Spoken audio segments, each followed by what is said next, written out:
கண்ணியத்திற்குரிய இளமுள்ள அல்லாவுடைய நல்லடியார்களே, அவனுடைய சாந்தியும் சமாதானமும் அதிகநாயகர் ஸல்லல்லாஹு அலைஹி வஸல்லம் அவர்களின் அவருடைய குடும்பத்தார்கள் ஏகம்பத்தை எடுத்து சொல்லக்கூடிய அளவற்ற அல்லாஹ்வின் கட்டாற்றங்களை என்றும் இந்த நிறுவனமாக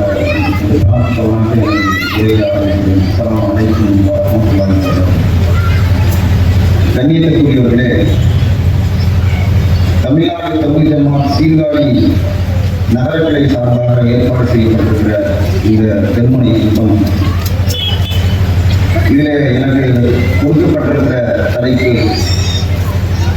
இலக்கை நோக்கி இளைஞனை வா என்கிற தலைப்பு எனக்கு தரப்பட்டிருக்கிறது. இந்த தலைப்பு இன்றைய காலத்திற்கு மிக அவசியமான ஒரு தலைப்பாக இருக்கிறது. இந்த உலகத்திலே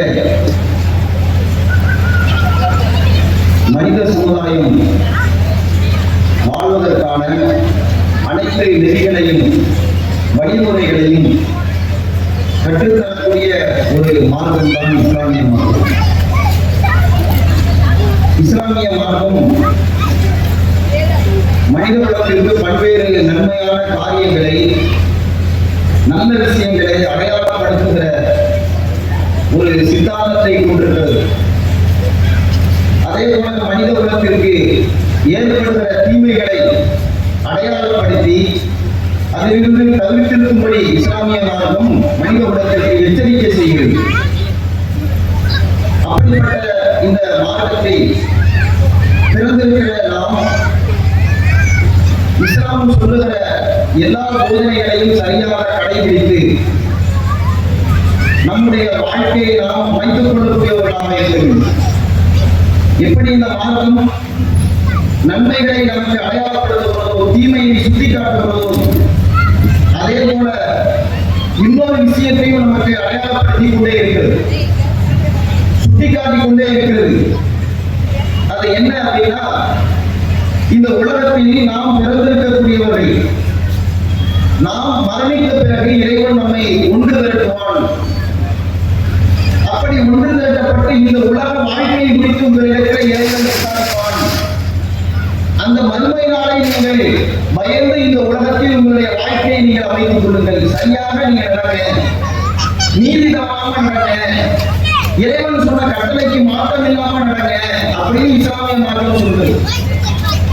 அப்ப மறுமை என்கிற ஒரு நம்பிக்கையை நமக்கு இந்த மார்க்கம் ஊட்டுவதன் வழியாக நாம் இந்த உலகத்திலே மரணமடைந்து விடுவோம் என்பதில் யாருக்குமே எந்த மாற்று கருத்துமே இல்லை. எல்லாரும் மரணமடையக்கூடியவர்கள் தான்.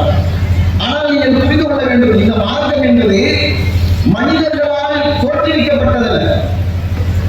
உலகத்துல மனிதர்கள் தோற்றுவிக்கக்கூடிய கருத்துக்கள் எல்லாமே பொதுவான அறிவுரையாக இருக்கும். திருடாத, பொய் சொல்லாத, நல்லது செய்ய, பாவம் செய்யாத, எல்லாரும் சொல்ல முடியும். ஆனால் மனிதர்களுடைய எல்லா பிரச்சனைகளுக்கும் தீர்வை சொல்ல முடியுமா? அறிவியல் பூர்வமா ஒவ்வொரு விஷயத்தையும் இன்றைக்கு மார்க்கம், இஸ்லாமிய மார்க்கம் சொல்லுற விஷயங்களை அறிவியலுக்கு நீங்கள் உட்படுத்தினால் விஞ்ஞானிகளே ஆச்சரியப்படுகிறார்கள். இது எப்படி இன்னைக்கு நம்ம கண்டுபிடிச்சிய விஞ்ஞானத்துல கல்வியில முன்னேறி நம்ம இன்னைக்கு அந்த துறையுடைய வல்லுநராக இருந்து அதுல ஒரு முடிவை நம்ம மேற்கொண்டு இதுதான் முடிவு என்று நாம் சமர்ப்பிக்கிறோம். இதை எழுத படிக்க தெரியாத ஒருத்தர் முகமது நபி, அவருடைய காலத்துல கலந்து கிடையாது, விஞ்ஞானம் கிடையாது, 1400 வருஷம். நம்முடைய முப்பாட்டங்கள் இருக்கிறாங்கல்ல, 3 தலைமுறைக்கு அண்ணன், அவங்களுக்கு விஞ்ஞானம் என்னன்னு தெரியாது. அப்படி நமக்கு முன்பு பிறந்த ஒரு 2 தலைமுறைக்கு முன்னாடியே அறிவியலை தெரியாம வாழ்ந்தாங்க. 1400 வருஷத்துக்கு முன்னாடி வாழ்ந்த முகமது நபி அவர்கள் வாழ்ந்த காலத்துல விஞ்ஞானம்னா ஒருத்தர் நினைச்சு பார்த்துருப்பாங்க. என்னென்ன செய்யாத காலத்தில் முகமது நபி அவர்கள் சொன்ன விஷயங்கள் இன்றைக்கு துறை சார்ந்த விஞ்ஞானிகளாக நம்ம இருக்கோம். புவியியல் துறை விஞ்ஞானிகளா, எனக்கு புவியியல் மட்டும் தான் தெரியும், வானத்தை பத்தி எனக்கு தெரியாது. வானத்தில் உள்ள வானியல் விஞ்ஞானிகள் அவனுக்கு ஆங்கிலம் தான் தெரியும், அவனுக்கு மலையை பற்றி தெரியாது. மலையை பற்றி படித்திருப்பவன் ஒருத்தனுக்கு அதை பற்றி மட்டும்தான் தெரியும். ஆனால் முகமது நபி அவர்கள் எதை பற்றியுமே படிக்கல. அது வரலாற்றுல இருக்குது, படிக்க தெரியாதவர்கள் முகமது நபி அவர்கள். அப்படிப்பட்ட ஒருவர் சொல்லுகிற கருத்து துறை ரீதியாக நாம் கண்டறிந்த முடிவுக்கு ஒத்து போகிறது, சரியாக இருக்கிறது என்றால் இது எப்படி யோசிக்கலாம்? அப்படி புரிந்து கொள்ளுங்கள். இந்த மார்க்கம் என்பது மனிதர்களுடைய கற்பனையில் வந்ததல்ல. இது இறைவன் புறத்திலிருந்து வந்த செய்தி. இறைவன் புறத்திலிருந்து மனிதர்களுக்கு வழிகாட்டுகிற விஷயங்கள் இருக்கிறது. இதை நம்ம சரியாக பின்பற்ற வேண்டும் என்கிற சிந்தனை ஓட்டத்தோடு பாருங்கள். இஸ்லாம் எப்படி ஒரு அறிவியல் ரீதியாக கருத்துக்களை சித்தாந்தத்தை முன்வைக்கிறது. புரிந்து கொள்வதற்கு சொல்றேன். நீங்கள் மரணத்திற்கு பிறகு இறைவன் ஒன்று திரட்டுவானா, அந்த நாளில் நீங்கள் விசாரிக்கப்படுவீர்கள் என்று இஸ்லாம் சொல்கிறது. சிந்தித்து பாருங்கள். கடவுளை நம்பக்கூடிய எல்லோருமே இறைவன் நாம் தவறு செய்தால் தண்டிப்பான் என்று புரிந்து வைத்திருக்கிறார்களா இல்லையா? ஒருவர் கடவுளை நம்புறாரு, அவர் கடவுளை நம்புகிற நிலையினால் தவறு செய்யாமல் வாழணும் முயற்சி பண்றாரு. அப்படி தவறு செய்துவிட்டால் கடவுள் நம்மை தண்டிப்பார், இறைவன் தண்டிப்பார் என்று நம்புகிறாரா இல்லையா? இப்ப நான் ஒரு அரசியல்வாதியாக என்னை நீங்கள் புரிந்து கொள்ளுங்கள். நான் மிகப்பெரிய ஊழல் பெருச்சாலையாக இருக்கிறேன். நான் இறந்து போறேன். எப்படி இறந்து போவேன்? நான் சாதாரண மனிதனாக இருக்கும் பொழுது மூட்டை தூக்கி இருப்பேன். சாதாரண மனிதனாக இருக்கும் பொழுது கூலி தொழிலாளியாக இருந்திருப்பேன்.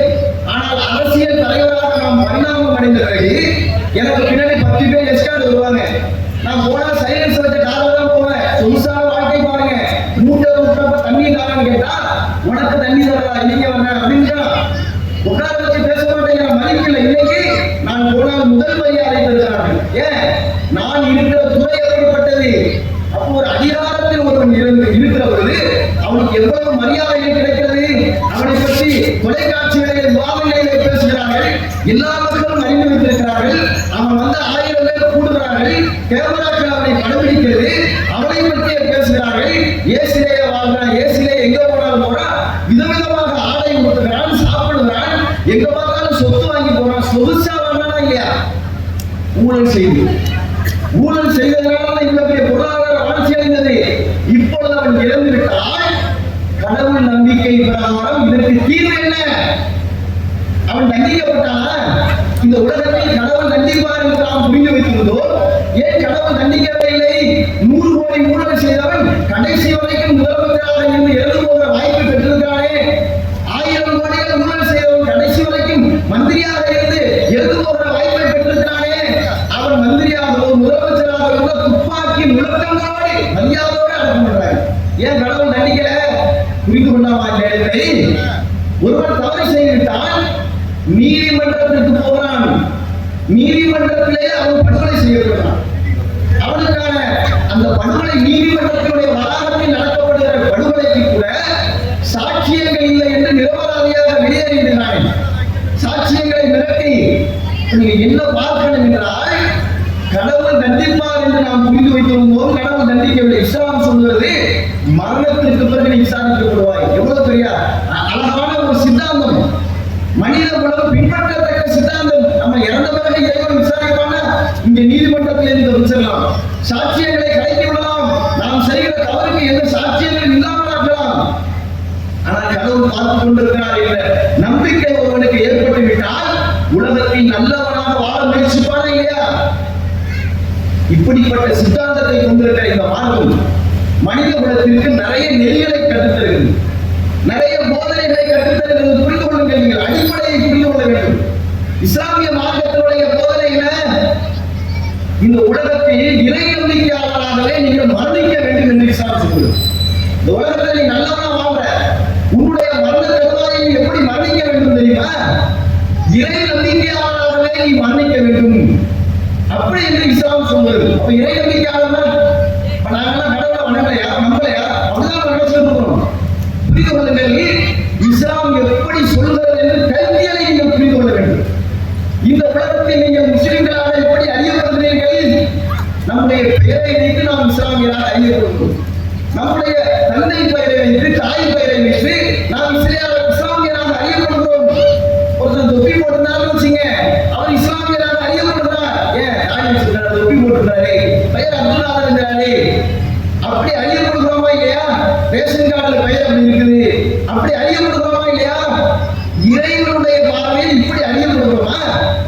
நீங்கள் இஸ்லாத்தை முதலிலே புரிந்து கொள்ளுங்கள். ஏனென்று சொன்னால் இஸ்லாம் என்பது அது வாழ்வியல் நெறி. புரிந்து கொள்ள வேண்டும் தோழர்களே. இஸ்லாம் என்பது ஒரு பெயரை வைத்திருக்கிற காரணத்தினால் ஒரு இஸ்லாமியராக மாட்டான். இஸ்லாம் சொல்லுகிற போதனையின் அடிப்படையில் ஒருவன் வாழ்வதின் வழியாகத்தான் அவன் இஸ்லாத்தை கடைபிடிக்கிறான்.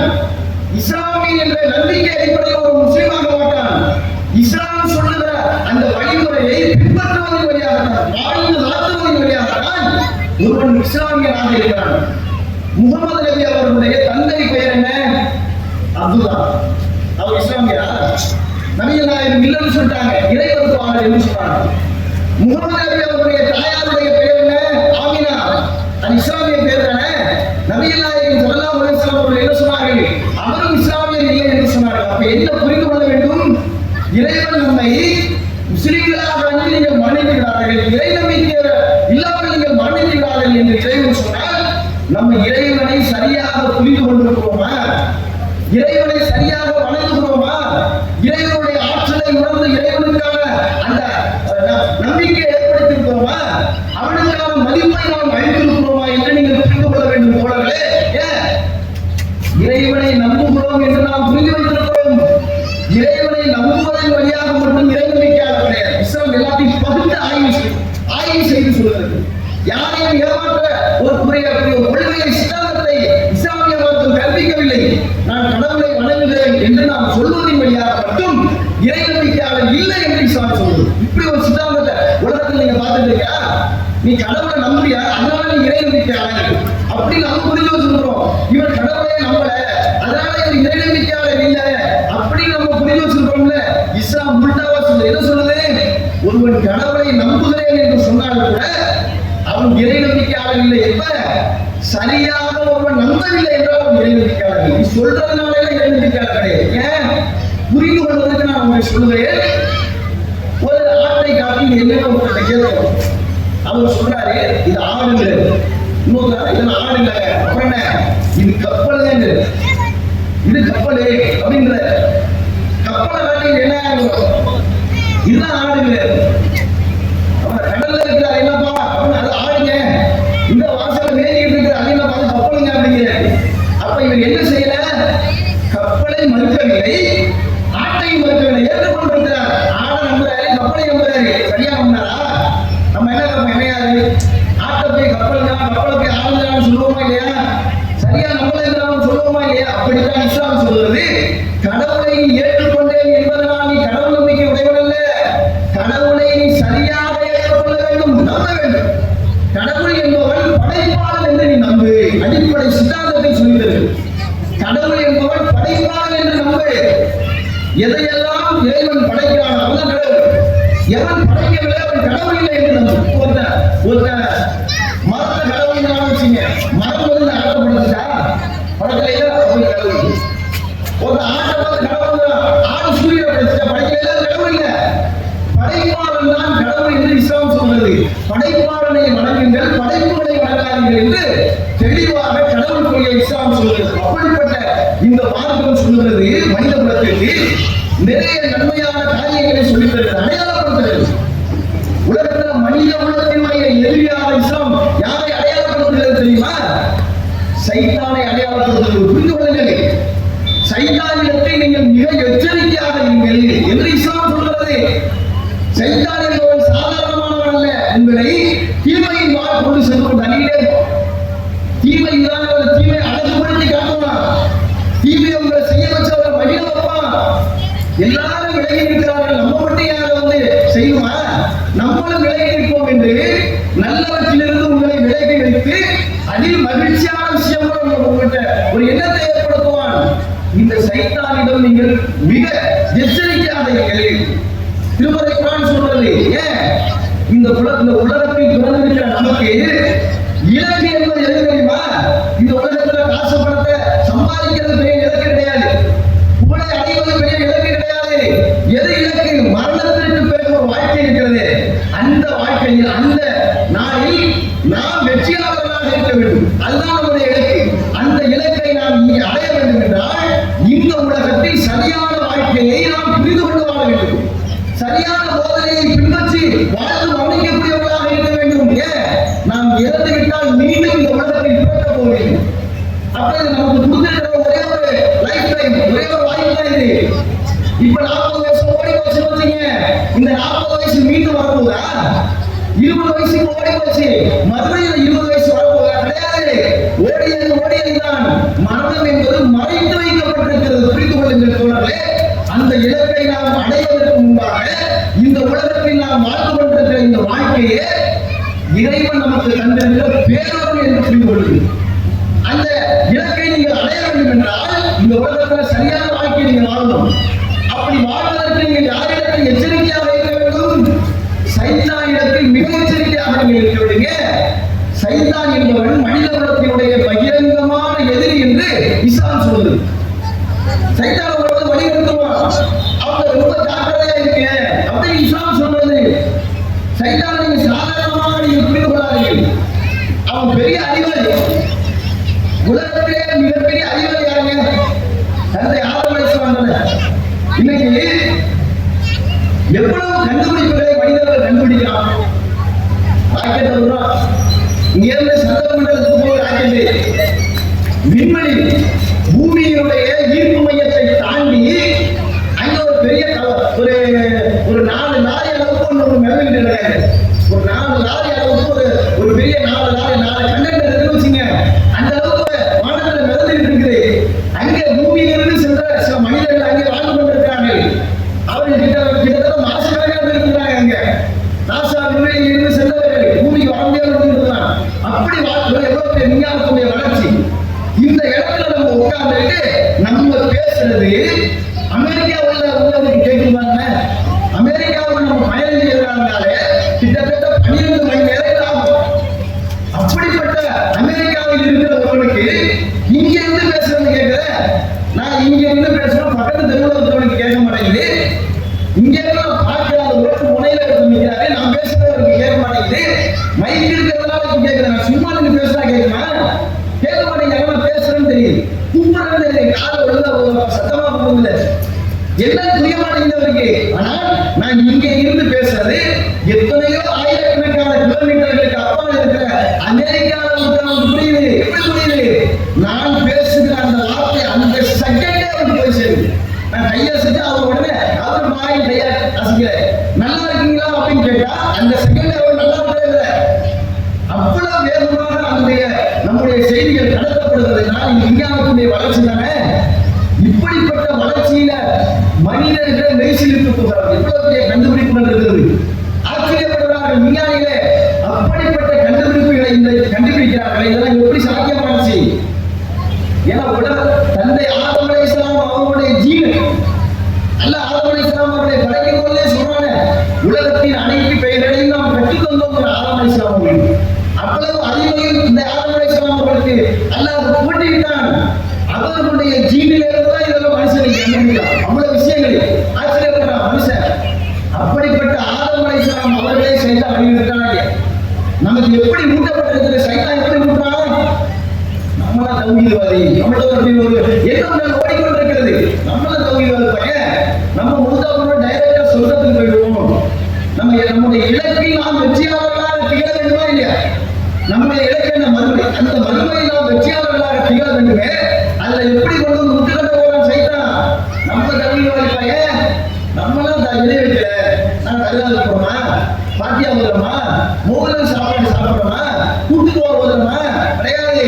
நாங்க மதத்தை பின்பற்றோமா? கிடையாது. நாங்க நபியுடைய தான் பின்பற்றோம் அப்படி நம்ம நினைக்கிறோம். இப்படி ஒரு மனப்பான்மை நம்ம இடத்தில் ஏற்படுத்தி இருக்கிற இந்த சைத்தான் பெரிய அறிவாளி புரிந்து கொள்ளுங்கள். தந்தை ஆதம் அலைஹிஸ்ஸலாம் அவ்வளவு பெரிய ஜீனியஸ்.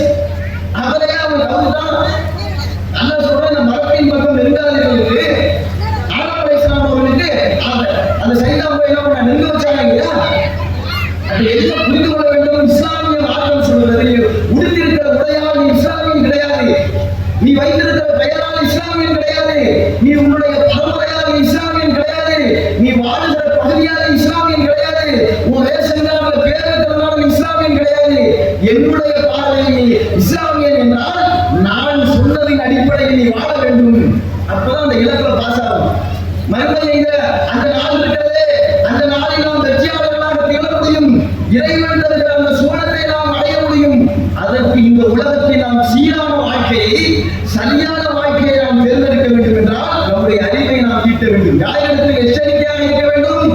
சைத்தானிடத்தில் எச்சரிக்கையாக இருங்கள் என்று இஸ்லாம் சொல்வதையே அவன் மனித குலத்தினுடைய பகிரங்க எதிரி என்று இஸ்லாம் சொல்வது. அவன் பாவமான காரியம் இறைவனை நினைவு கூறுவதை விட்டும் தொழுவதை விட்டும் தடுப்பதை அந்த சைத்தான் விரும்புகிறான் என்று சொல்வது. சைத்தானுடைய வேலை அப்படின்னா இறைவனை நீங்கள் நினைவு கூறுவதை விட்டும் தடுக்கிறோம், தொழுவதை விட்டு சைத்தான் முதல்ல உங்களை எங்க அட்டாக் பண்ண உங்களுக்கு வருமோ நோய், அதுதான் ஃபர்ஸ்ட் அட்டாக் பண்ணும்.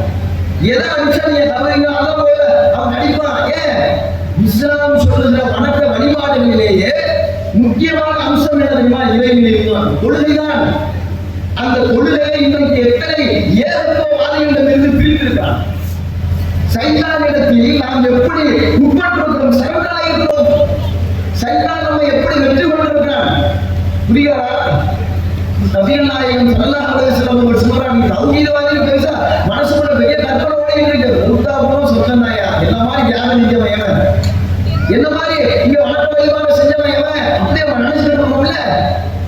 சைத்தானுக்கு தான் நம்ம கூட்டுக்கோ மூலத்துக்கு சாப்பாடு சாப்பிடல, வரதட்சணை கையாள கலந்துகளை தனியாளரை கையாள நான் சொல்லிட்டு நம்ம மண்டையில சொல்லிவிட்டான். இஸ்லாமிய மார்க்கம் சொல்லுவது மறுமை நாளில் மனிதர்களை இறைவன் எழுப்பி கேள்வி கேட்பானே. அப்படி கேட்கப்படுகிற பொழுது கோடிக்கணக்கான கேள்விகள் நம் முன்னே நிற்கும்.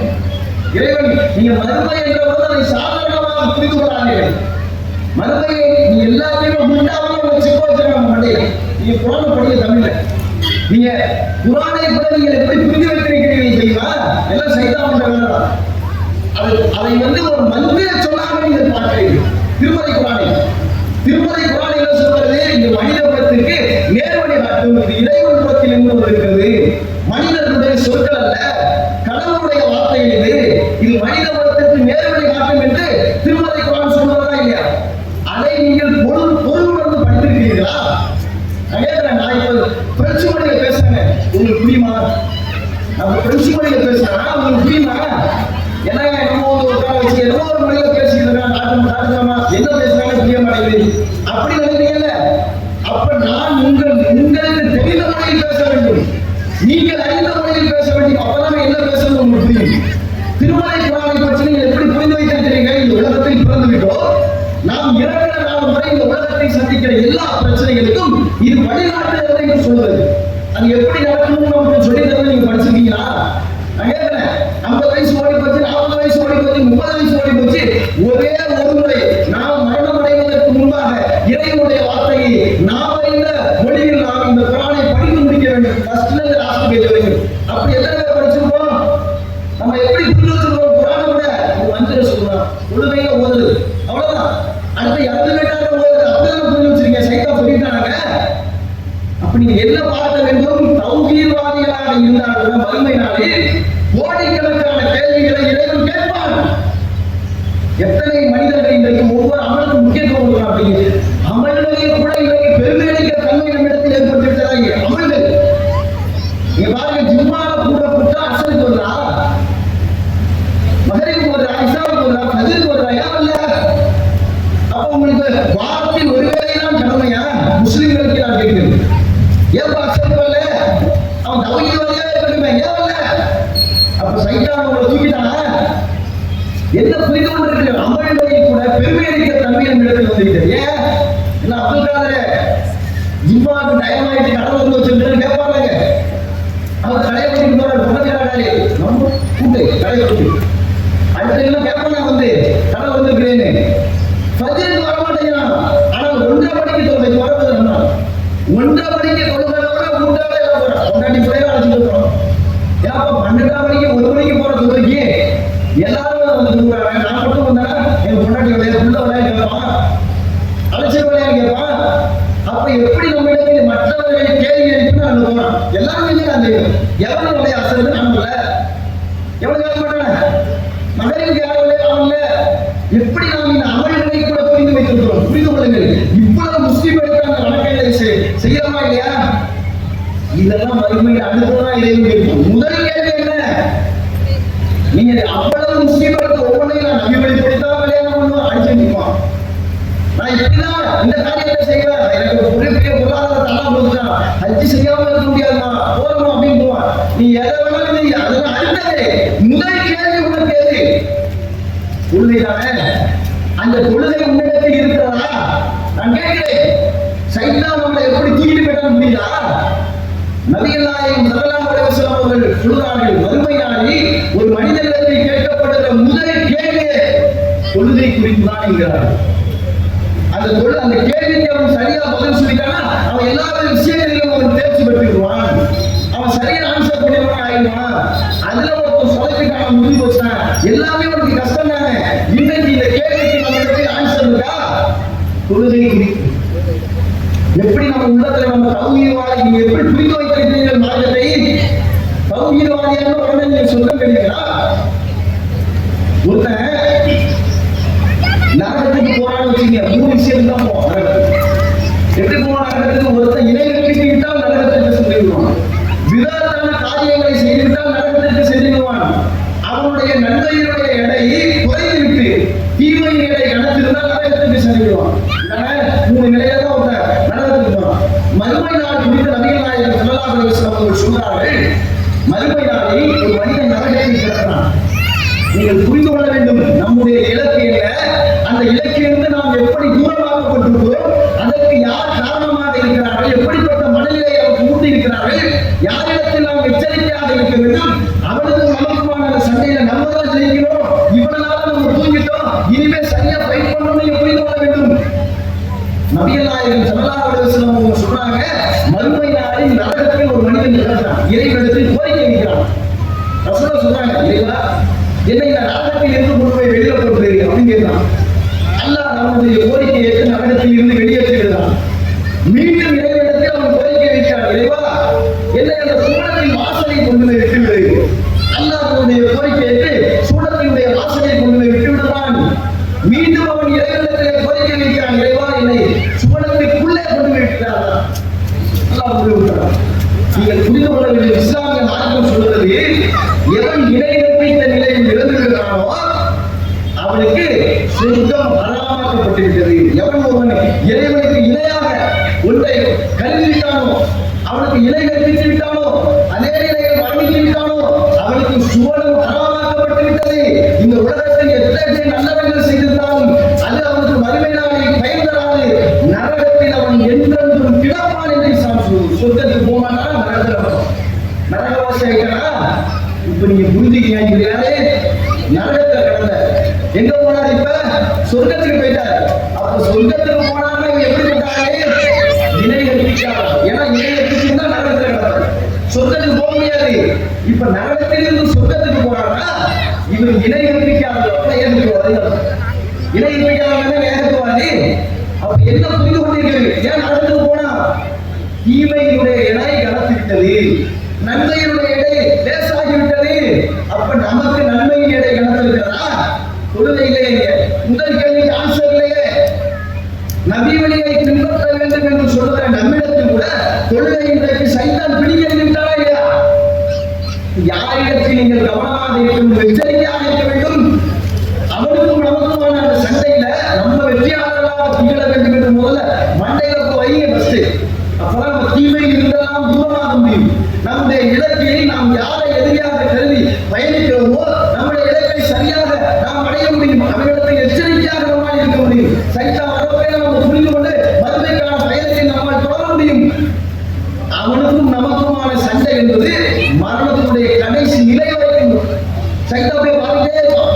இவன் எப்ப வழி கிடைக்கலாம், எப்ப இவன் அசருமா, எப்ப இவனை அந்த வழியில இருக்குமா கொண்டு போய் தூரமாக்கலாம் அப்படின்னு பார்த்து கொண்டே இருப்பான். புரிந்து கொள்ளுங்கள், அப்படி கொஞ்சம் அசலமா வச்சுங்க பீட்டி போயிடுவான். எப்ப மரணத்தினுடைய கடைசி நிலை வரை பார்த்து கொண்டிருப்பான். ரசூல் ஸல்லல்லாஹு அலைஹி வஸல்லம் அவர்கள் சொல்றார்கள், போர்க்களம் நடந்து கொண்டிருக்கிறது. அந்த நேரத்தில் ஒரு சஹாபி என்ன செய்கிறார்? எதிரிகளுடைய கூட்டத்தில் போய் சண்டையிடுகிறார். அவர் வாளை சுழற்றுகிற விதமும் எதிரியுடைய படைக்குள்ளே அவர்கள் செல்லுகிற அந்த விதத்தையும் பார்த்துவிட்டு சஹாபாக்களே ஆச்சரியப்படுகிறார்கள். கொஞ்சம் கூட பயம் இல்லாமல் எதிரியுடைய கூட்டத்திற்கு செல்கிறார், வாளை சுழற்றுகிறார், வேகமாக சண்டையிடுகிறார், துணிச்சல் மிக்க மனிதராக இருக்கிறார். இவர் கண்டிப்பாக சுவனவாதி என்று சஹாபாக்கள் பேசிக் கொள்கிறார்கள். நபிகள் நாயகம் ஸல்லல்லாஹு அலைஹி வஸல்லம் என்ன சொன்னார்கள் தெரியுமா? அப்படி நினைக்காதீங்க, அவர் நரகவாதி என்றார். நீங்க என்ன பார்க்க வேண்டும்? நம்ம இங்க மதிய வேலையில உட்கார்ந்து வியாபாரம் பார்த்துட்டு இருக்கோம். தொழுகைக்கு வாங்க சொன்னா கூட வியாபாரம் வீணா போயிடக்கூடாது. அதே தொடர்ந்து வியாபாரம் நடக்குது, நாங்கள் நிம்மதியாக உட்கார்ந்துருக்கோம். அப்படி நம்ம தொழுகையை தூரமாக்கி இருக்கிறோம். நம்ம ஃப்ரெண்டோட உட்காந்து பேசிட்டு இருக்கோம், ஏன் இப்போ சூப்பரா சுவாரஸ்யமான மேற்கு ஓடிட்டு இருக்கு, ரொம்ப நாள் கழிச்சு வந்துருக்கிறேன், அவரை விட்டு அவங்க பாட்டிக்கு எந்திரிச்சு போனா இதில் நடப்பார். அப்படி உட்காந்து தொழுகையை வந்து பேசிட்டு இருக்கிறோம். தொலைக்காட்சியில் போட்டுருக்கிற நாடகம் இப்போ எவ்வளோ இந்த நாடகத்தை பார்க்கலையா இன்னைக்கு ஒரு நாளைக்கு அவ்வளவுதான் எனக்கு புரியாது. இந்த நாடகத்துக்காக எவ்வளவு வேலை வேகமா செஞ்ச இப்ப போய் சொல்றதா அப்படி சொல்லுதான், அப்படி சொல்ல வாழ்ந்து விடுவோம். இப்படி நாம் இன்றைக்கு நம்முடைய நிலை இருந்து கொண்டிருக்கிறது. ஆனால் நீங்க எப்படிப்பட்ட நிலைக்கு போனாலும் சம்பாதிக்கிறதுக்கு போல எதுக்கு போனாலே சந்தோஷமா இருக்கிறது போல அங்கே போர்க்களத்திற்கு நாம் சென்றோம் என்றால் ஊனமாக்கப்படுவோம் என்று தெரிந்து கொண்டார். போர்க்களத்திற்கு நாம் சென்றோம் என்றால் அங்கே நாம் சகிதாக்கப்படுவோம் என்று தெரிந்து சென்றார். நாம் உயிர் நம்முடைய உடலில் இருந்து பிரிக்கப்படும் என்பதை தெரிந்து செல்கிறார். அப்ப என்ன பண்றாரு? நன்மை எதிர்பார்த்து செல்ல ஒருவருக்கு என்ன மாதிரியான நிலையை ரசூலுல்லாஹி சொல்றார்கள், இவர் நரகவாதி என்கிறார்கள்.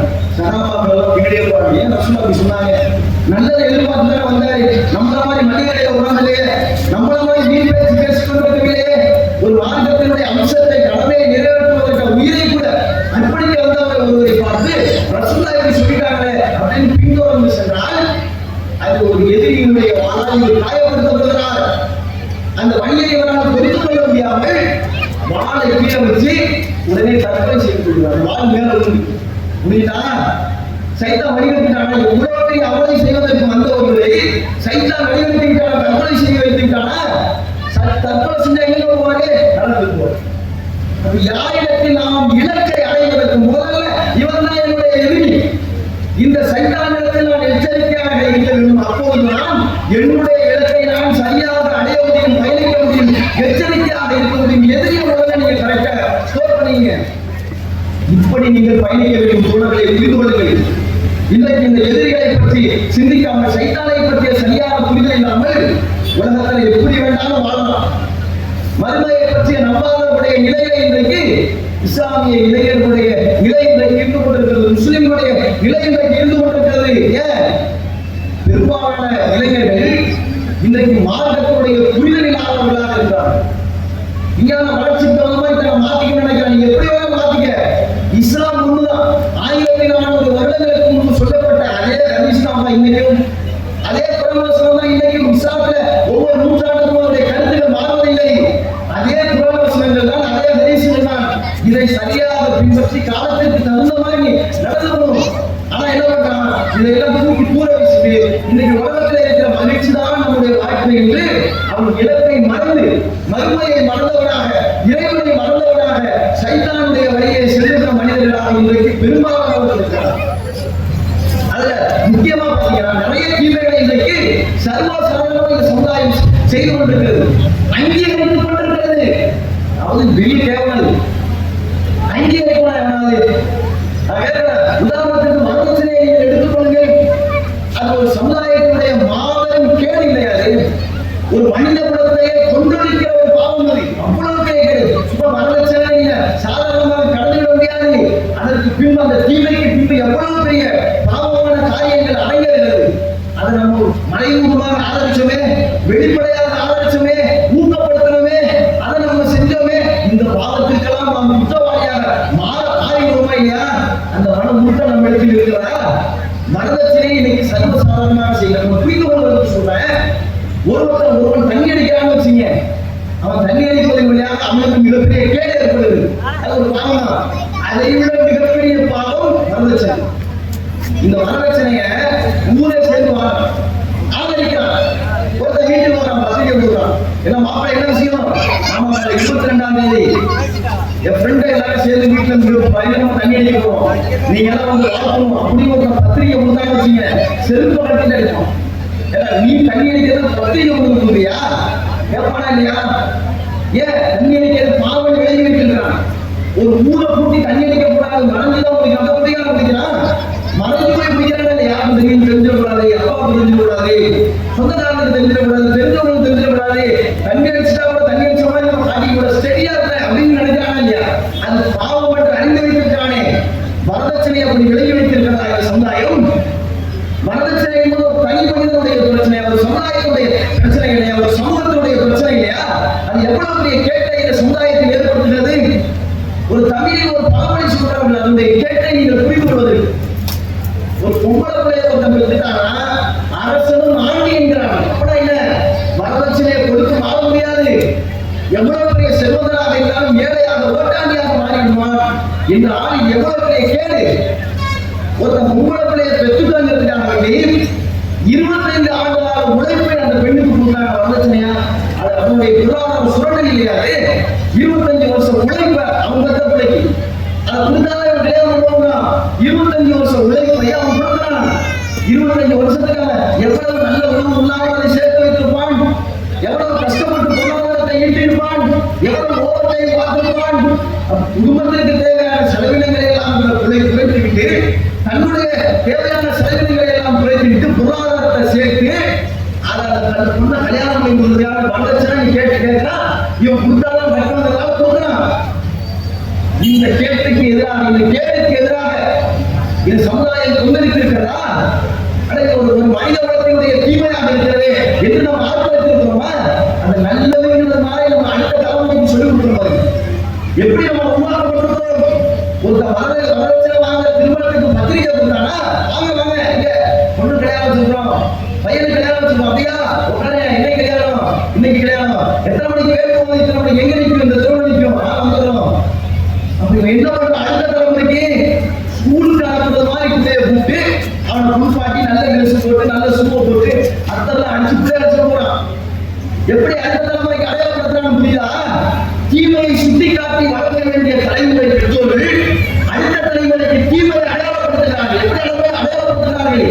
நன்மையானதாக அடையாளப்படுத்துகிறார்கள், மகிழ்ச்சிக்குரியதாக அடையாளப்படுத்துகிறார்கள். அப்படியே அழைச்சு போறான் அப்படின்னா அவன் போய் பார்க்கறான். வரதட்சணை திருமணத்துல மாமா நிற்கிறாரு, மச்சான் நிற்கிறாரு, அண்ணன் நிற்கிறாரு, ஊர் தலைவர் இருக்கிறாரு, பெரியவர் நிற்கிறாரு, இது நிற்கிறாரு அப்படின்னு ஒரு கெட்டது இல்லையா, கொண்டாடப்பட வேண்டிய விஷயமா புரிந்து கொள்றானா இல்லையா?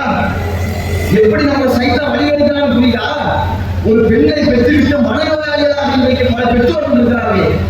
தூக்கம் வந்தங்க அதை பிறந்து தொடர்ந்து படுறோம். ஏன் பக்கத்து வீட்டு பொண்ணுக்கு கல்யாணம் ஆயிடுச்சு, நம்ம பொண்ணோட வயசுதான் இருக்கு, அந்த பிள்ளைக்கு கல்யாணம் ஆயிடுச்சு, நம்ம பிள்ளைக்கு கல்யாணம் பண்ணி கொடுக்கணுமே.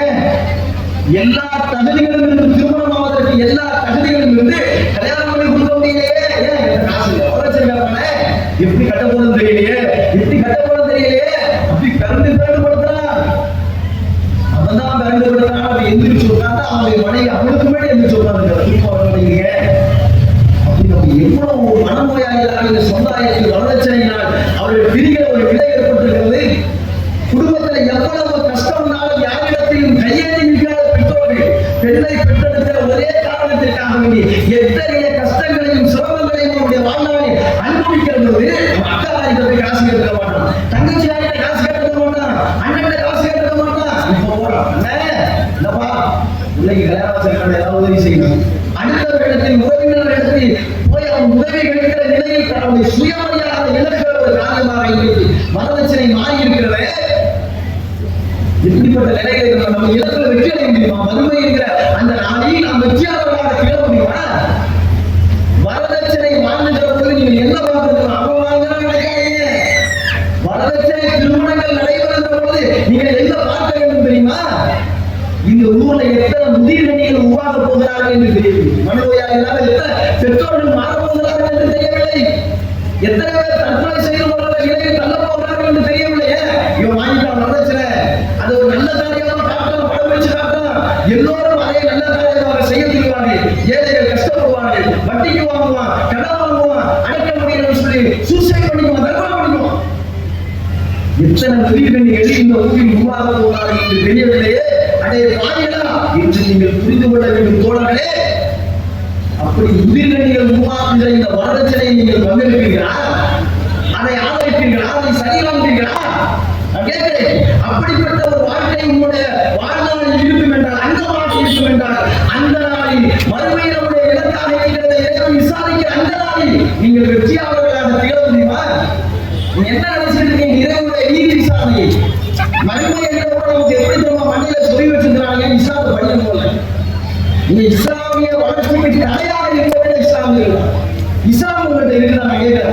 ஓரிகளை வணங்க வேண்டும் என்பதான இஸ்லாம். நான் கேட்கிறேன், ஒரே ஒரு நாயிலாக இல்லவரை என்ன நடக்கும்? ஒரு இஸ்லாத்துக்கு அவருக்கு உடனே தொப்பி போட்டு மாப்பிள்ளை 40 தாடி வச்சுக்குவான், முடியும் அப்படின்னு சொல்லி இஸ்லாமிய நம்ம சேர்க்கலாம்.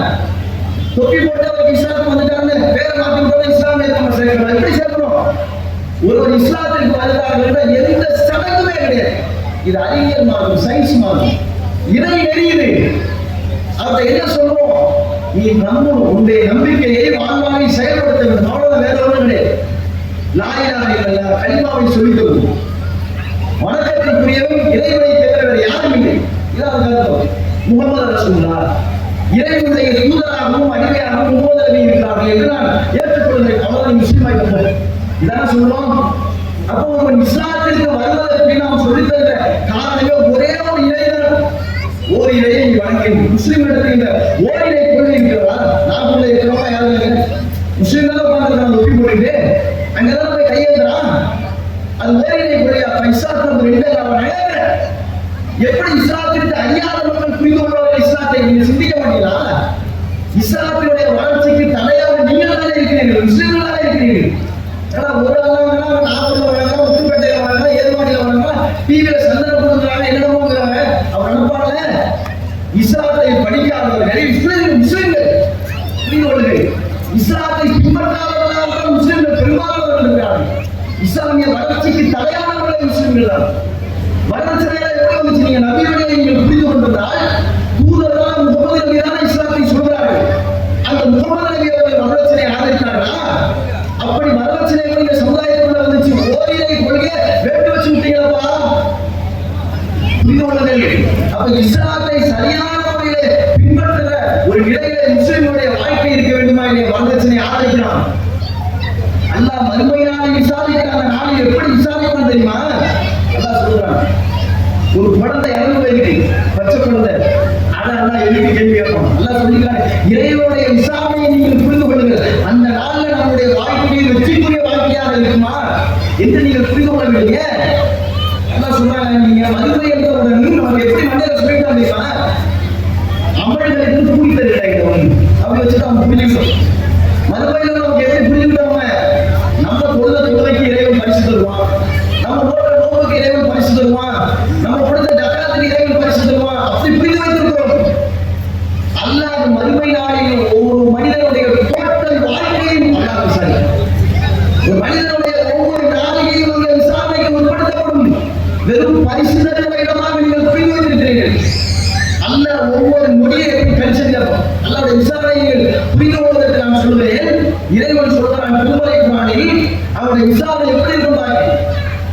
அணுகளவு நன்மை செய்வது அதை அடைந்து கொள்வாங்க. நல்லா சொல்றேன். விசாரணைகள் ஒரு ஆளை புரிஞ்சுக்கணும்னு வச்சுக்க, இந்த வசனத்தை சிந்திச்சு போ. அணுகளவு தீமை செய்யவன் அதை அடைந்து கொள்வான் என்று இறைவன் சொல்றான். அப்படின்னா என்ன? நீ அண்ணன் என்னங்க? அணு என்பது சாதாரண கண்ணால பார்க்க முடியாது. அது ஒரு பெரிய டெலஸ்கோப் மாதிரி ஒரு கருவி வேணும். அது ஒரு பொருளை 1,00,000 மடங்கு பெருசாக்கி பார்த்தாலும் தெரியும். ஒரு அணுவை அது மாதிரி 1,00,000 மடங்கு பெருசாக எவ்வளவு பெருசாகும்? அப்புறம் சின்ன தெரியும். அது அந்த கண்ணாடியிலே தான் பார்க்கணும். அப்படிதான் அதை பார்க்க முடியும். அவ்வளவு சின்ன பொருள் அது. அப்படிப்பட்ட ஒரு நல்ல காரியத்தை செய்து நீ மறுமை நாளில் வந்தால் என்னுடைய விசாரணையில் அது தப்பாது. அந்த நல்லவர்களுக்கு நான் கூடிய முடியும். அலட்சியப்படுத்துறது தானே. நீ வேணா அலட்சியப்படுத்தலாம். என்னிடத்தில் அணியிட நியாயம்தான், நேர்மைதான், நீதிதான். அந்த அணுவளவு நன்மையை கூட நான் அலட்சியப்படுத்த நீ தான் செஞ்ச அப்படி எடுத்துட்டான். அதே ரப்பல் சொல்றான், அணுவளவு தீமை செய்தவன் அதை அடைந்து கொள்வான். அதை விசாரிச்சு நான் கூடிய கொண்டாங்க. அது தண்டனை கொடுப்பாங்க. அப்போ மறுமை நாளினுடைய இறைவனுடைய விசாரணையை தீர்த்து கொள்ளுங்கள். பெண் குழந்தை புதைக்கப்பட்டிருக்கிற பெண் குழந்தையை எடுத்து அல்லாஹ் கேட்பானான், ஏன் நீ உயிரோடு புதைக்கப்பட்டாய் என்று இறைவன் கேட்பானாம். அப்ப என்ன சொன்னாரு? இறைவா, நான் பொம்பளை பிள்ளைங்க தெரிஞ்சு போய் என்ன வயிற்றிலேயே சமாதி கட்டிட்டானுங்க, கருவரப்பு செஞ்சுட்டானுங்க, குழந்தை பிறந்தவனை என்ன துணியில சுத்தி என்ன தூக்கி தூர வீசிட்டானுங்க, உயிரோட துவைச்சிட்டானுங்க, கள்ளிமால கொடுத்துட்டானுங்க, நெல்மணியை போட்டு என்ன கொண்டுட்டானுங்க. ஏன் பண்ணானுங்க? இந்த மதச்சனங்கள் தான். எவ்வளவு பெரிய ஒரு சமுதாயத்தை நாம் உருவாக்கிக்கோ, எவ்வளவு பெரிய பாவத்துக்கு துறப்போம் இல்லையா? நான் கேட்கிறேன், ரசூல் ஸல்லல்லாஹு அலைஹி வஸல்லம் அவர்களுக்கு ஒரு மனிதன் கேட்கிறார், புரிந்து கொள்ள வேண்டும் இந்த பாவத்தினுடைய அளவை நீங்கள் புரிந்து கொள்ள வேண்டும். தோழர்களே, அலட்சியமாக நீங்கள் அந்த பாவத்தை நீங்கள் ஆதரிக்க விடக்கூடாது. எல்லாரும் கூட்டி செய்யறாங்க, எல்லாரும் தண்ணி அடிச்சாலும் தண்ணி அடிப்பீங்க. நான் கேட்கிறேன், செருப்பு வளர்ப்பு அடிக்க மாட்டாங்க, ஊரே சேர்த்து தண்ணி அடிக்கலாம். நான் போய் அடிக்கிறியா? அப்புறம் கூட தண்ணி அடிச்சா போய்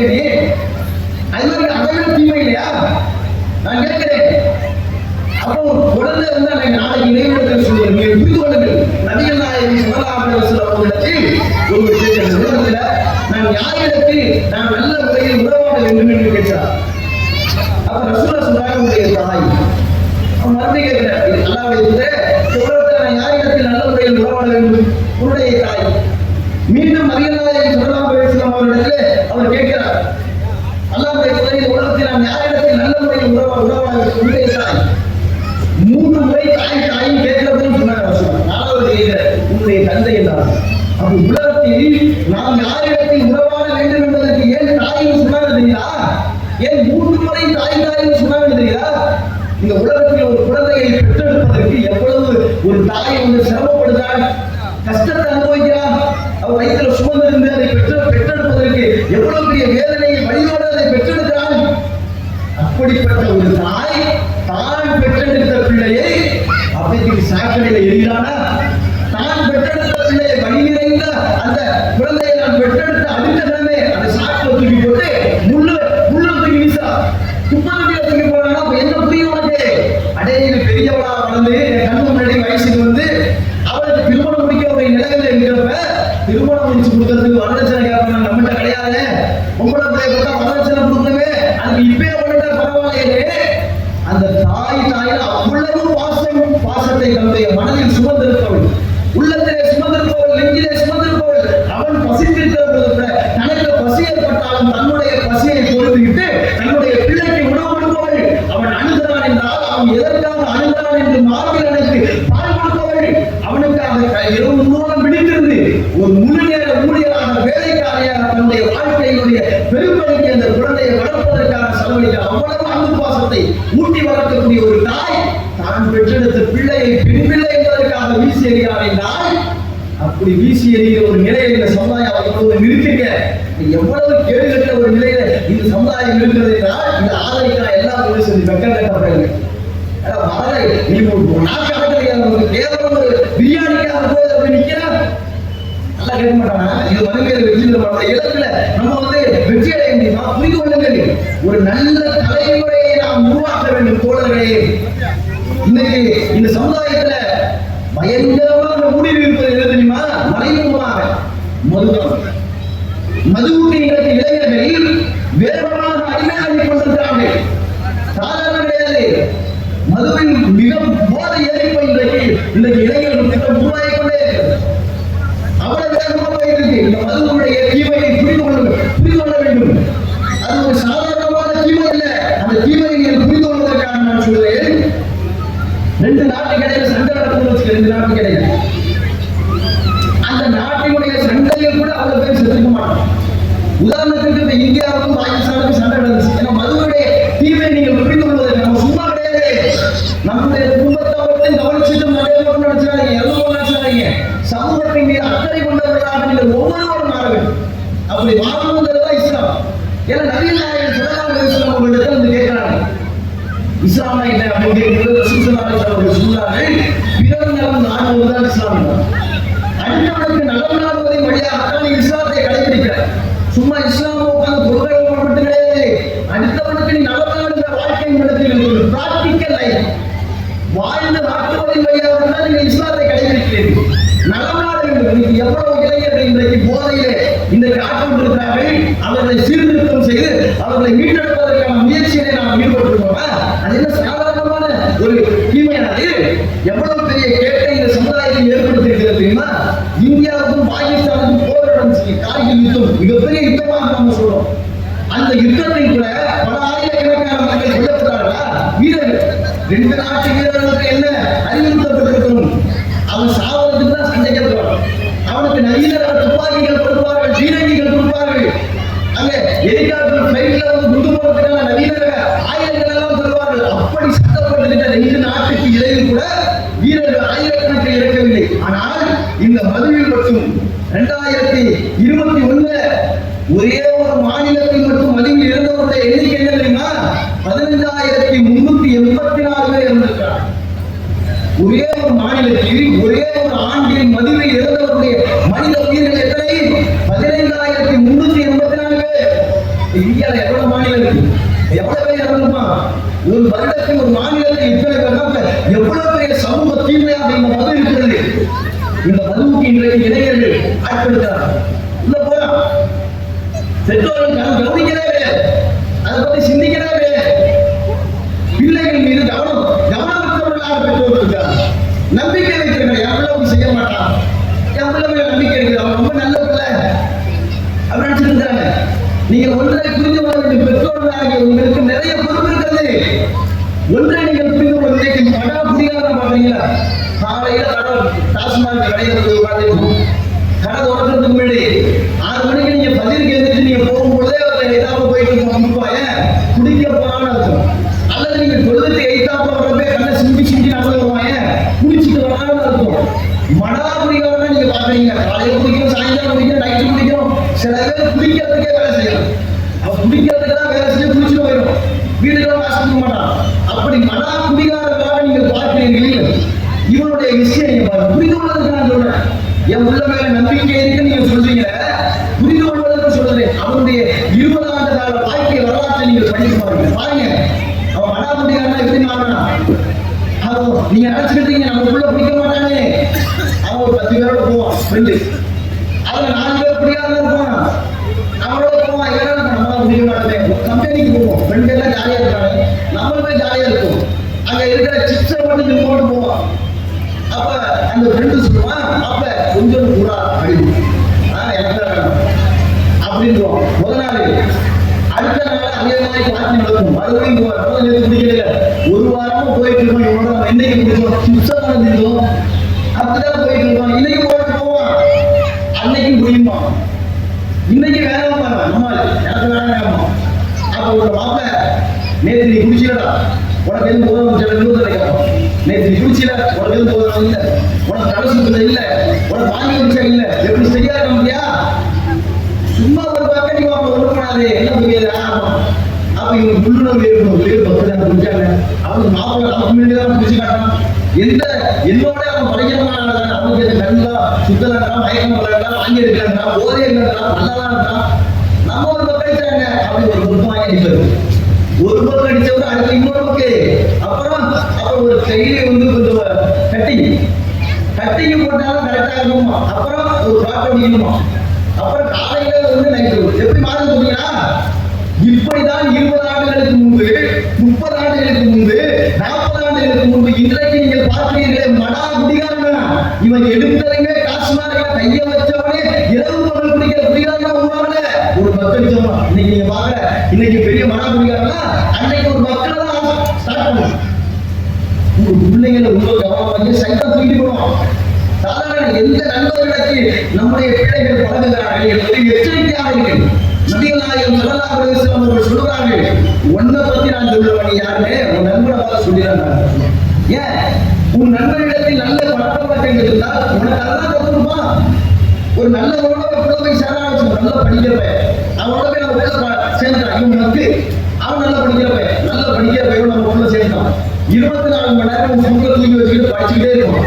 நம்ம பையன் போயிடாமா அவனோட சேர்ந்ததுக்காக இவனுக்கு புரியல அப்படின்னு புக்கை வச்சு சும்மா பார்த்துருவோம். அவன் தெரிஞ்சவங்களுக்கு சொல்லி கொடுப்பான். ஏதாவது குடிகாரனோட சேர்ந்தா நம்ம பிள்ளை இவனு குடிகாரனா மாறும். கெட்ட பழக்கவழக்கங்களோட சேர்ந்தா நம்ம பிள்ளை அந்த பழக்கவழக்கத்தை தான் இவன் கற்றுக் கொடுப்பான். அப்ப பெற்றோர்களாக நீங்கள் புரிந்து கொண்ட இந்த காலகட்டங்களிலே இளைஞர்களிடத்தில் மது பழக்கங்கள் மிக வேகமாக ஊடுருவிக் கொண்டிருக்கிறது என்று நான் சொல்லல, WHO சொல்லுது.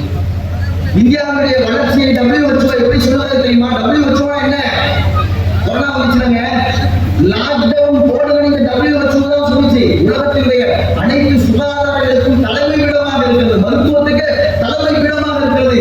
WHO தான் சொல்லிச்சு கொரோனா என்ற கிருமி வந்திருக்கிறது என்று உலகத்திற்கு சொன்னது. WHO தான் சொல்லிச்சு இந்த கொரோனாவுடைய கிருமியை நீங்கள் கட்டுப்படுத்துவதற்கு மாஸ்க் அணிய வேண்டும்.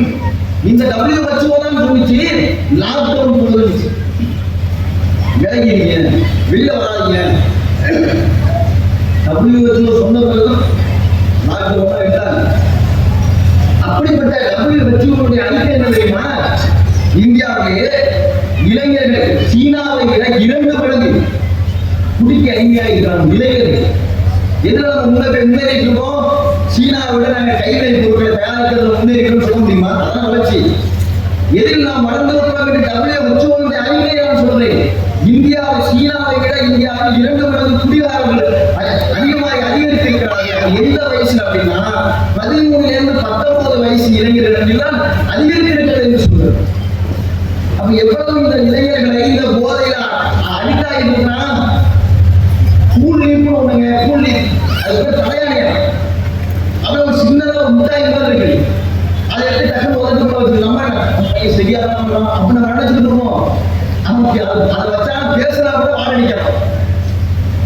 கரெக்டா ஒரு 30 செகண்ட்ல அவனுக்கு தேவையான போதை வாயில வச்ச 30 செகண்ட்ல 1 நிமிடத்திற்குள்ளாக அவனுக்கு தேவையான போதையை வழங்கிவிடுவது, தந்துவிடுவது. அவை ஒரு மொபைலே இருக்க தெரிய முடியாது.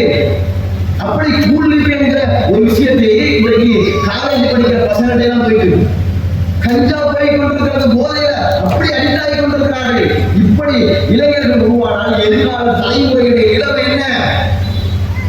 உங்களை வச்சு சோறு போடுவாங்க, உங்களுக்கு மரியாதை தருவாங்க.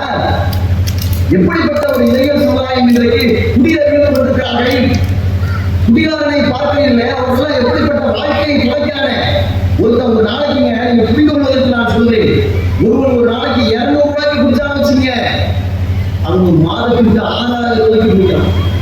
ஒரு மாசத்துக்கு 6000 ரூபாய், வருஷத்துக்கு 72,000 ரூபாய்க்கு குடிக்கிறான். 40 ஆண்டு காலம் ஒருவன் குடித்திருந்தான் என்று சொன்னால் 28,80,000 ரூபாய்க்கு அவன் குடித்திருக்கிறான். சிப்ஸா அடுத்தது, சைடிஸா அடுத்தது, குடிக்க மாட்டேங்கிற பண்ணிடலாம். அப்படிப்பட்ட ஒரு கேடு இந்த குடியில் இருக்கிறது, இந்த மதுவில் இருக்கிறது. அதிலிருந்து நம்முடைய தலைமுறையை நாம் பாதுகாப்பதற்கு என்ன ஆக்கப்பூர்வமான திட்டம் வைத்திருக்கிறீர்கள்? நான் கேட்கிறேன் உங்களை. ஏன்னா குடிக்கிறான ஒரு ஏழை மட்டும் தான் குடிக்கலாம் நினைச்சிருக்கீங்களா? பணக்காரன் தெரியாம குடிக்கும். மதுவுக்கு எல்லோரும் அடிமையாக்கி ஒரு சைட்டா ஒரு செகண்ட்ல தூக்கி கொண்டு போய் நிப்பாட்டிடுவாங்க. நம்ம எதை வச்சு தடுக்கிறது? இஸ்லாத்தை புரிந்து கொள்ளுங்கள் தோழர்களே. திருமலை குர்ஆன் சொல்வது 24 மணி நேரமும் உங்களுடைய பிள்ளையை நீங்கள் கண்காணித்துக் கொண்டே இருக்கிறது. பின்னாடியே போவீங்களா? இங்க போனா கண்காணிப்பீங்களா? முடியாது. ஒரு கட்டத்துக்கு மேல உங்களுடைய கண்காணிப்பு பாதை வளைய முடிந்துவிடும். திருமலை குர்ஆன் சொல்வது அவனை கண்காணிக்கிற ஒரு விஷயம் இருக்கு. அது தெரிஞ்சு வச்சுக்கிறோம். என்ன தொழுகை என்று சொல்றது? தொழுகையை குறித்து திருமலை குர்ஆன் பேசுகிறது. மானக்கேடான பாவமான காரியங்களை விட்டும் தொழுகை தடுக்கிறது என்று சொல்லுது. நீங்க அதை ஊட்டி பாருங்க. அதை ஊட்டமாம அதை கொடுத்துட்டீங்கன்னா உங்களுக்கு இறைச்சல் ஏற்படும். சாராய கடையில போய் தொழுகிறார்கள் நிற்கிறாரா? நீங்க பள்ளிவாசல்ல தொழுகிறாங்க 5 நேரமும் 5 நேரம் தொழுகிற பாயாராவது ரம்ஜான் வந்துட்டா குடிக்கிறானா? பக்ரீத் வந்துட்டா குடிக்கிறானா? சாராய கடையில போய் நீங்க சாராய வியாபாரம் பண்றாங்களா? 5 நேரம் தொழக்கூடிய தொழுகையாளிகள் ஏன் தொழக்கூடிய ஒருத்தருக்கு பாவத்தை செய்யறதுக்கே பயமா இருக்கும். அல்லாவே நம்ம தொழுதுட்டு போய் வட்டி வாங்கிடக்கூடாது, அல்லாவே நம்ம தொழுதுட்டு போய் அவர்கிட்ட மோசடி பண்ணிடக்கூடாது, அல்லாவே நம்ம தொழுதுட்டு அவர்கிட்ட வாங்க பண்ணல இல்லைன்னு சொல்லிடக்கூடாது. யாருக்கு ஏற்படுகிறது உள்ளத்தில் அந்த பயம்?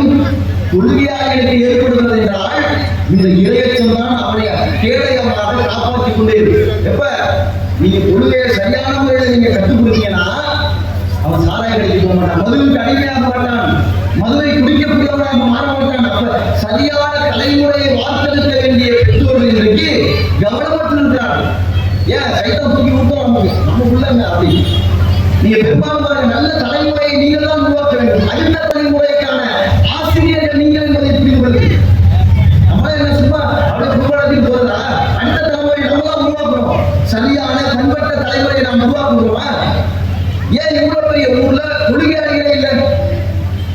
எவ்வளவு குடும்பங்கள் இருக்கிறது, ஆனா ஒரு பக்திக்கு அந்த பள்ளிவாசல் நினைக்கிறதா?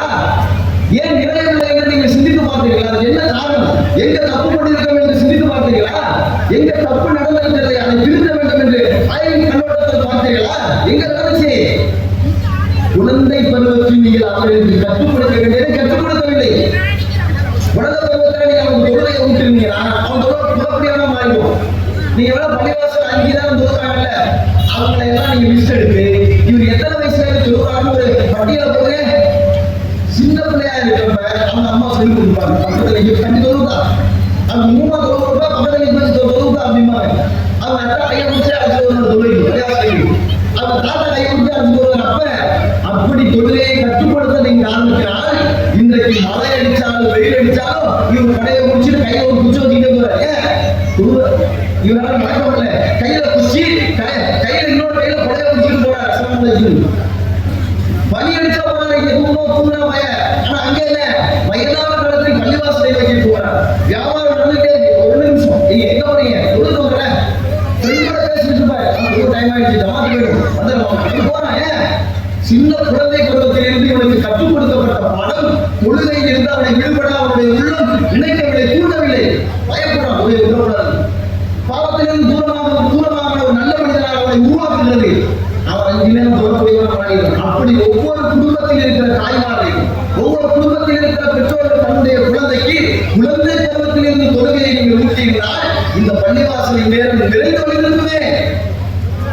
ஏன் நல்ல தலைமுறையை வழிநடத்துகிற ஆசிரியர்களாக நாம் இல்லை, கவனமற்றவர்களாக ஓடங்களை புரிந்து கொள்ளுங்கள். இஸ்லாத்தை நீங்கள் சரியாக புரிந்து கொள்ளுங்கள். அடுத்த தலைமுறைக்கான இலக்கை நீங்கள் தான் கற்றுக் கொடுக்க வேண்டும். இன்னைக்கு இந்த சமுதாயத்துடைய நிலைமையை உங்களுக்கு தெரியுமா? இந்த சமுதாயம் எப்படிப்பட்ட நிலைமை இருக்கிறது என்று தெரியுமா? கல்வியை நம்ம பின்தங்கி இருக்கிறோம், பொருளாதாரத்தில் நம்ம பின்தங்கி இருக்கிறோம். நான் கேட்கிறேன், உங்களுடைய தாத்தா புலிவர் தானே, உங்க அத்தா புலிவர் தானே, நீங்க புலிவர் தான் பாக்குறீங்க, உங்களுடைய மகனார் புலிவர் தானே, உங்களுடைய பேரப்பிள்ளை புலிவர் தானே.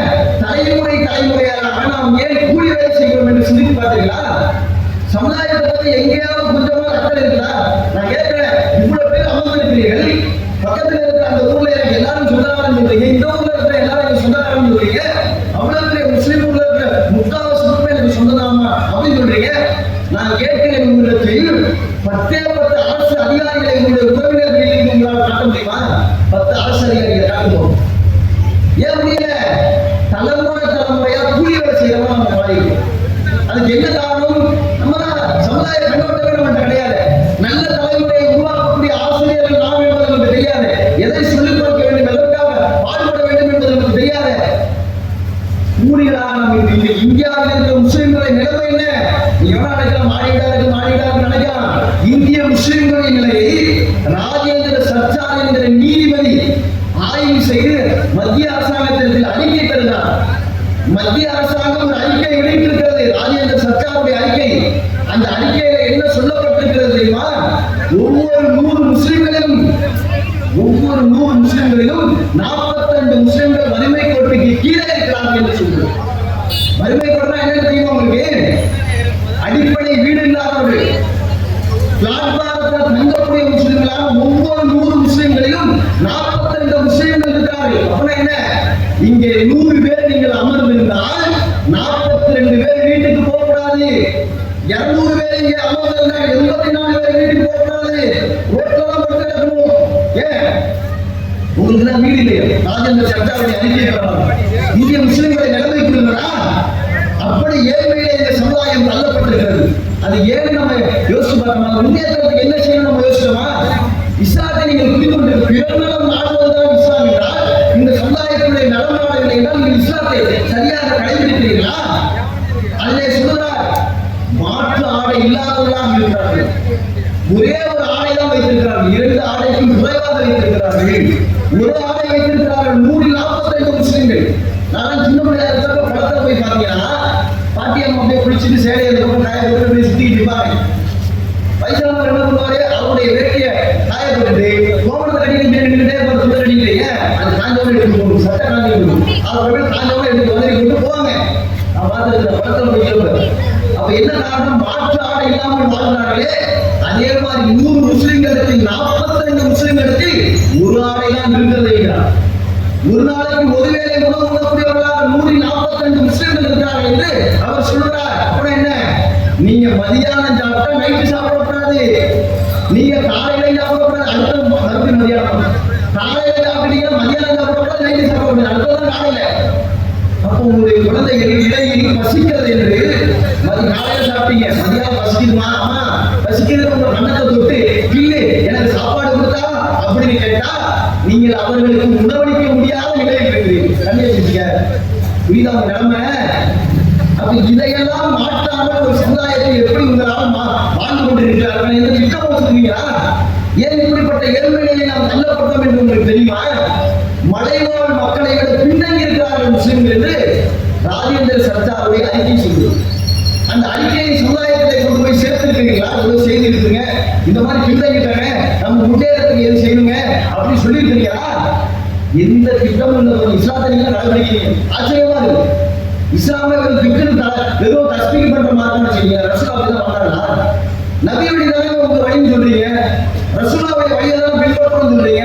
ரசூலா வெறும் மெம்பர் உட்கார்ந்து கடையில சொல்லுவாங்களா? சுபானல்லா அப்படின்னு அப்படின்னா தொழுதுகிட்டே இருந்தாரா?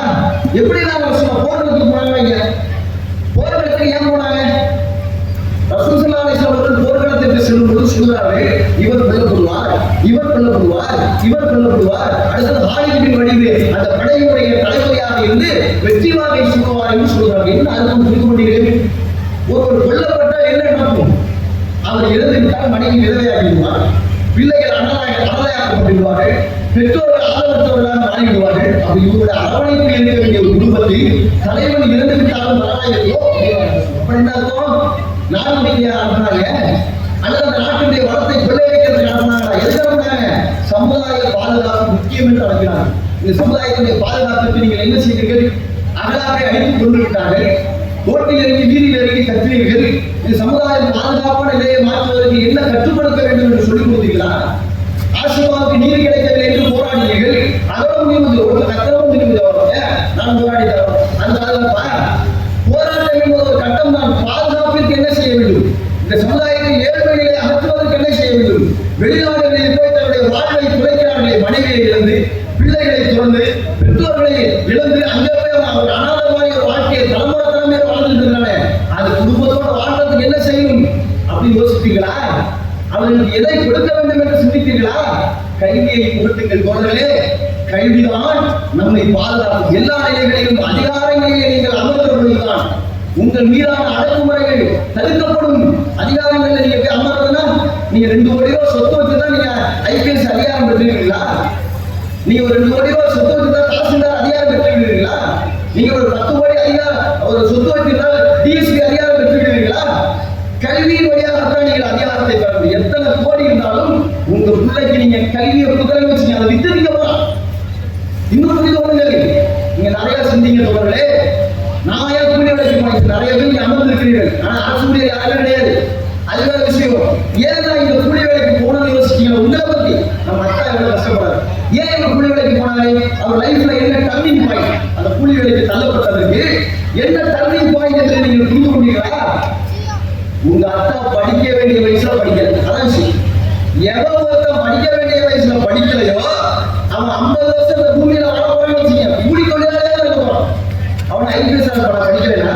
கலெக்டர் படிக்காத ஒருத்தன் ஐஏஎஸ் பாஸ் பண்ணிடுவானா? புரிந்து கொள்ளுங்கள். அவன் போய் ரோடு போட போறான், அவன் போய் கல் ஓடிக்க போறான், அவன் போய் சைக்கிளுக்கு பஞ்சர் ஓட்ட போறான், பிளாட்பார்க்ல வியாபாரம் பார்ப்பான், அவன் ஹோட்டல்ல டெஸ்க் தொடரும். அவ்வளவுதானே? இல்லைன்னா மளிகை கடையில பொருட்கள் போடுவோம்.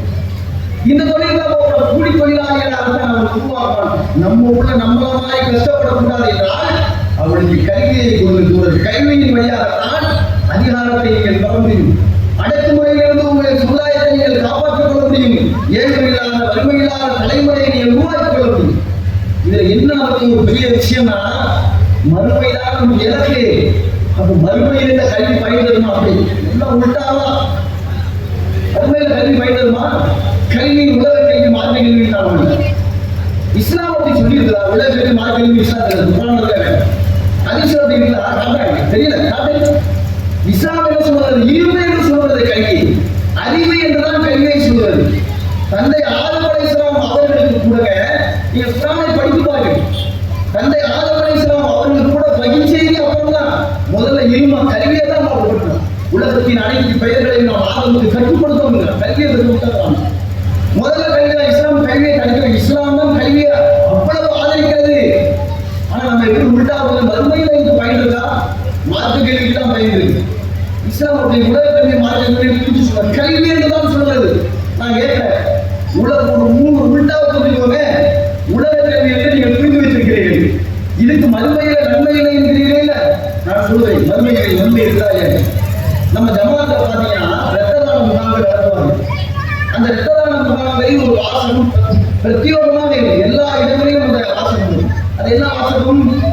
ஒரு மனிதரை வாழ வைத்தவர் உலகத்தில் எல்லா மனிதர்களையும் வாழ வைத்தவருக்கு ஒப்பானார்.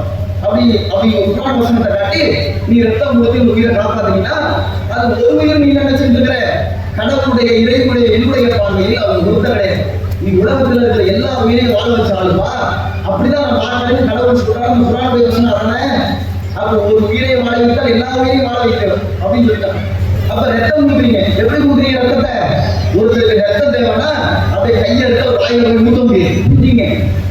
ரத்தம் தேவைன்னா அப்படியே கையெடுத்து போய் வாயில ஊத்த முடியாது. ஏன்? அதுக்கு ஒரு பேக் வேணும். என்ன பேக்கு? நீங்க அப்படியே ஒரு சட்டியில பிடிச்சு போய் வாயில வச்சீங்கன்னா ஆட்டுறது மாதிரி 3 நிமிஷத்துல உடஞ்சு போயிடும். ஆடு இருந்தாங்கல்ல, கசாப்பு கடையில பார்த்தா தெரியும், ஆடு எடுத்து 3 நிமிஷத்துல ரத்தம் உடஞ்சு போயிடும். அது மாதிரி உதயம் தன்மையை அல்ல இந்த ரத்தத்துக்கு ஏற்படுத்தி இருக்கிறான். அப்ப ரத்தம் அவருக்கு ஏற்க வேண்டும் என்றால் ரத்தம் உரையாமல் பாதுகாக்கப்பட வேண்டும். முதல் விஷயம் அதுக்கு என்ன பண்ணணும்? உரையாமல் இருப்பதற்கு ஒரு பேக் தான். நீங்க ரத்த தானம் பண்ணும்போது பார்த்தீங்கன்னா பேர் முதல் ரத்த பேக் இருக்கும். ஏன்? அதுலதான் அந்த ரத்தம் சேமிக்கப்படும். அப்படி சேமிப்பது வழியாக ரத்தம் உரையும் தன்மை எழுதுறது உரையாமல் இருக்குது. அப்ப நீங்க சீராக ரத்த தானம் நடத்துறீங்கன்னா கும்பகோணத்துல இருக்கிற ஒருத்தருக்கு பிளட் கொடுத்துட்டீங்க, ரத்தம் உரையாம அவ்வளவு டிராவல் பண்ணி எடுத்துக்கணும். நீங்க சட்டியில குடிச்சீங்கன்னு வச்சுங்க, அந்த முக்கிட்டுக்கு அந்த பக்கத்துல போறவே உடஞ்சி போடும், சட்டி ரத்தம் உடஞ்சி போடும் ஆட்டுற மாதிரி. அப்ப கும்பகோணத்துல போய் கொடுக்க அந்த ரத்தத்தை எடுத்து போக முடியுது, திருவாரூருக்கு கொண்டு போக முடியுது, இங்க கொடுக்குற ரத்தத்தை கடலூர் ஜிஹெச்சி கொண்டு போக முடியுது. அப்படின்னா என்ன அர்த்தம்? அதுக்கு பிளட் உரையாமல் இருப்பதுக்கு பேக் இருக்குல்ல. அப்ப இந்த பேக் எப்படி வந்துச்சு? கல்வி வழியாக தான் பேக் வந்துச்சு, படிப்பின் வழியாக தான் இந்த பேக் வந்துச்சு. இப்ப நீங்க கொடுத்து அந்த உயிரை காப்பாத்துட்டீங்கன்னா நல்லா இந்த 10 கோடி வச்சு கொடுத்தாங்கன்னா நான் கேட்டேன், அதுக்கு கூலி எவ்வளவு தெரியுமா? மகனிக்கப்பட்டு இந்த உலகத்துல எவ்வளவு உயிரை நீ வாழ வச்சிருக்க தெரியுமா? ஒருத்தருக்கு கொடுத்து காப்பாற்ற நிறைய பேர் காப்பாற்று, உலகத்தையே காப்பாற்று. இந்த கூலி தெரியும். ஒரு மனிதனுடைய ரத்தத்தை இன்னொரு மனிதனுக்கு ஏற்ற முடியாது சயின்ஸ் பிரகாரம். அது தெரியுமா உங்களுக்கு? எனக்கு பிளட் தேவை வச்சு ரத்தத்தை ஏற்ற முடியுமா? மனிதனுக்கு தேவைப்படுகிற ரத்தத்தை விலங்குகளுடைய ரத்தத்தை ஏற்ற முடியாது என்று புரிந்து வைத்திருக்கிறோம். மனிதனுடைய ரத்தத்தை ஒரு மனிதனுக்கு ஏற்ற முடியாது. எனக்கு ஓ பாசிட்டிவ், அண்ணனுக்கு ஓ பாசிட்டிவா இருக்கும், அவருக்கு பி பாசிட்டிவ் வச்சுங்க, எனக்கு ஏற்கனாலும் நான் செத்து போயிடுவேன். புரியுதா? அப்ப எனக்கு எந்த குரூப்பும் முதல்ல கண்டுபிடிக்கிறதுக்கு கல்வி தேவைப்படுது, இவருக்கு எந்த குரூப்பும் கண்டுபிடிக்கிறதுக்கு கல்வி தேவைப்படுது, 2 குரூப்பும் மேட்சாக பார்க்கறதுக்கு கல்வி தேவைப்படுது. அப்ப ஏற்கனாலும் ஓ பாசிட்டிவ். அப்ப அதுக்கு கல்வினா அதுக்கு எங்க கூடி கிடைக்குது? இந்த மறுமையில கிடைக்காத கூட எந்த குடியுமே மறுமையில கிடைக்கும். என்ன படிச்சீங்க இஸ்லாம? என்ன படிச்சீங்க? ஆம்புலன்ஸ் நம்ம போட்டோம், எல்லா மாவட்டங்களிலும் இருக்குது. அந்த ஆம்புலன்ஸ் கொடுக்கறதை ஜீவிதத்தில் நிறுத்தும் போது மருத்துவர் சொல்வார், 5 நிமிடம் தாமதமான அத்தா உயிரை காப்பாற்ற முடியாது அப்படிங்கிறது. அத்தா உயிரை 5 நிமிஷத்துல கொண்டு போய் சேர்த்து முன்னாடி சேர்த்துல காப்பாத்திட்டோம், மனைவியோட உயிரை காப்பாத்திட்டோம், குழந்தையோட உயிரை காப்பாத்திட்டோம், ரொம்ப சந்தோஷப்படுறோம் அப்படிங்கிறாங்க. இந்த ஆம்புலன்ஸ்ங்கிறது கருவி கண்டுபிடிக்கப்பட்டதுனால, இன்ஜின் கண்டுபிடிக்கப்பட்டதுனால, அது எத்தனை குதிரை திறன் அது கண்டுபிடிக்கப்பட்டதுனால, அது கருவி இருந்ததுனால என்ன வச்சுங்க, ஒரு கம்பளை தொட்டியை கட்டிக்கிட்டு போட்டியதான். எங்களுக்கு கடவுள் ஜிஹெச் எங்க மயிலாடுதுறை எங்க இருக்கு போட்டியதான் குழப்பாரா? இதுக்கெல்லாம் கூலியில மருந்துல நெஞ்சத்தை ஓப்பன் பண்ணி ஹார்ட் சர்ஜரி பண்றான், மூளைக்குள்ள அப்படியே ஓட்ட கலட்டிட்டு மூளையில ஆபரேஷன் பண்ணி குறைக்க வைக்கிறான். இதுக்கெல்லாம் கூலியில மருந்துல மருத்துவத்துல எப்படி வந்துருக்கலாம்? டேப்லெட் போறீங்க ஒரு தலைவலின்னு, அதெல்லாம் முதல் தெரிவிக்கிறாங்க. இப்படி நம்ம இடத்தில் எப்படி புகுத்துகிறார்கள் என்றால், உலக கல்வியினால் மறுமையில எந்த கூலியும் இல்லை என்று நம்மளுக்கு புகுத்துகிறார்கள். திருமலை குர்ஆன் சொல்வது, ஒரு உயிரை நீங்கள் வாழ வைத்தால் உலகத்தில் உள்ள எல்லா உயிரையும் நீங்கள் வாழ வைத்தவருக்கு ஒப்பானவர் என்று சொல்வது. அப்ப இந்த இஸ்லாத்தை சரியாக நீங்கள் புரிந்து கொள்ள வேண்டும். இன்னும் சொல்வதாக இருந்தால், இந்த உலமாக்களால் இந்த சமுதாயங்களுக்கு பின்னங்குவதற்கு மிக முக்கிய காரணமாக இருக்கிறார்கள். நான் கூட சொல்லல, ஆரம்ப காலத்தில் ஒரு முடிவு எடுக்க வேண்டிய நிலையில் எடுத்துவிட்டார்கள். அதை எடுத்துக்க கூடாது. சுதந்திர போராட்ட காலத்தில் கல்வி ஆங்கிலம் ஹராம் என்று சொல்லிவிட்டார்கள்.